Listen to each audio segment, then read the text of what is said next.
반갑습니다. 이번 시간에는 약간 좀 어렵지만 그래도 제가 가능한 쉬운 주제를 가져왔는데요. 바로 가강수량입니다. 보통 비가 오거나 혹은 눈이 올 때는 대부분 강수량을 가지고 오늘의 강수량은 몇 밀리라고 발표를 합니다. 그러나 기상학에서는 강수량이 아니라 가강수량이 있습니다. 그러면 과연 가강수량이 무엇인지 제대로 알아보겠습니다. 개봉 박두. 네, 그럼 가장 먼저 용어를 한자로 풀어보겠습니다. 자, 가강수량에서 가는 오를 가자, 그러니까 즉 가능하다의 가짜이고, 강은 말 그대로 내릴 강, 수는 무수자, 그리고 양은 얼마를 뜻하는 그 해야 양을 말합니다. 그래서 이걸 한자로 풀어보자면은 얼마나 내릴 수 있느냐를 뜻하는 것이 바로 가강수량의 정의라고 볼 수가 있습니다. 그러나 방금 봤던 거는 그냥 한자를 푼 것이기 때문에 더 자세하게 기상학적으로 접근해 보겠습니다. 그러면은 가강수량의 기상학적 용어는 바로 공기기둥 내에 물을 모두 응결시켰을 때의 그 물량을 말합니다. 쉽게 말해서 만약에 제가 밖에 있다고 할 때 이 밖에 있는 곳에서 공기기둥이 이렇게 있다고 하면은 이 공기기둥 안에 있는 수증기들을 죄다 응결시켰을 때의 그 물량이 바로 가강수량입니다. 여기서 보시면은 단위 면적 1cm 제곱이라고 하는 이 넓이가 있다고 할 때 이 넓이에 대한 공기기둥이 있으면은 이 공기기둥 안에 있는 수증기가 있을 건데요. 이 수증기들을 죄다 응결시켜서 탈락시키게 되면은 그때 나오는 물의 양이 바로 가강수량이라는 것입니다. 조금 더 쉽게 말해서는 이 단위는 바로 밀리미터를 써가지고 조금 더 강수량과 근접하게 이해하기 위해서 만들어진 것인데요. 더 쉽게 말하자면은 어디인가에 수건이 있다 하면은 이 수건이 만약에 공기기둥에 할 때 이 수건에 있는 물을 모두 짜서 바다에다가 뿌렸을 때 그 뿌린 물의 양이 바로 가강수량이 되는 것입니다. 이것이 바로 가강수량의 정의였습니다.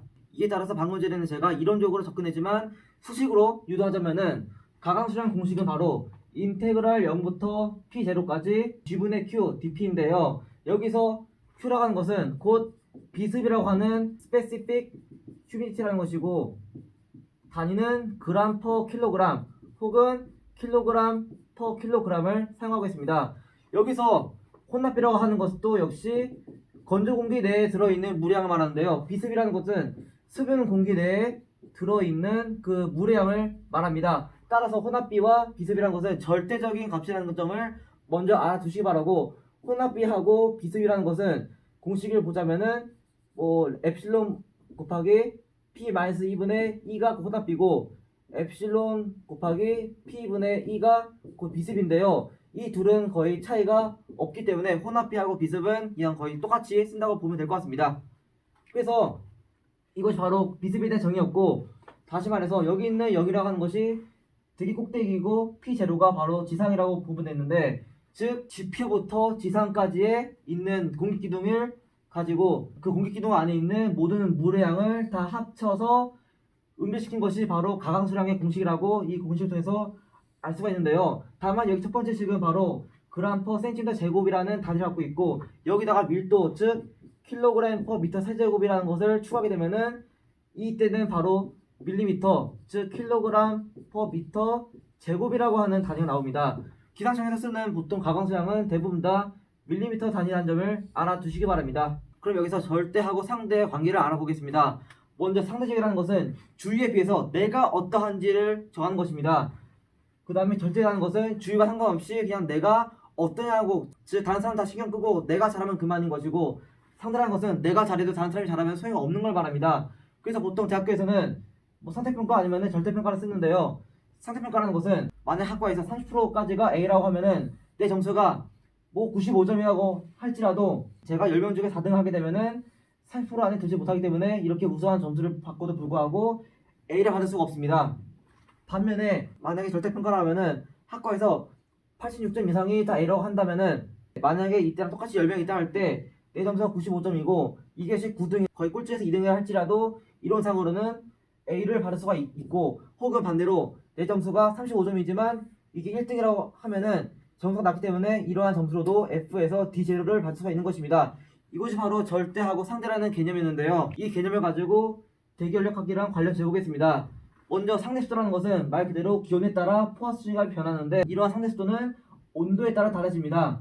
그 반면에 절대수도라는 것은 기온과 상관없이 그냥 대기 중에 분포하고 있는 수증기 양 그 자체만으로 정해지기 때문에 이 자체는 상당히 다른 값이라는 것이고, 예를 들어서 같은 양의 수증기가 있다 할지라도 온도가 높아지게 되면은 RH가 감소, 혹은 같은 양의 수증기가 있어도 그 상태에서 온도만 낮아지면은 RH가 증가하게 됩니다.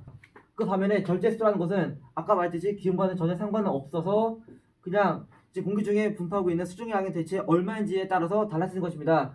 예를 들어서 혼합비, 절제습도, 비습이 바로 절대적인 값을 나타내는 것이기 때문에 이에 따라서 대학원에서는 공기 중에 수증기를 분석할 때 상대습도가 아니라 절대적인 값을 보여주는 혼합비 W하고 비습 Q를 많이 사용한다는 점을 반드시 알아두시기 바랍니다. 그리고 절대습도를 구하는 공식은 바로 217 곱하기 켈빈 온도 분의 수증기압이라는 점을 먼저 알아두시기 바라고, 단위는 그램 퍼 미터 세제곱입니다. 즉 단위 부피당 들어있는 수증기량이 얼마인지를 그램으로 보여준 것이 절대습도의 개념입니다. 이것은 제가 실제로 아이디어를 가지고 그린 그림인데요. 겨울철에는 당연히 습기 자체가 적기 때문에 이렇게 가강수량이 적은 것인데요. 그러나 주의할 것은 이렇게 가강수량이 적다고 할지라도 만약에 온도가 너무 낮게 되면은 포화수증기압이 감소하므로 상대습도는 군데군데 높을 수 있다는 점을 알아두시기 바라고, 반면에 여름에는 당연히 증발도 많이 되고 또 많이 들어오기 때문에 또 수증기 자체가 아주 많이 있는데, 만약에 온도가 너무 높다면은 이렇게 수증기가 많아도 상대습도는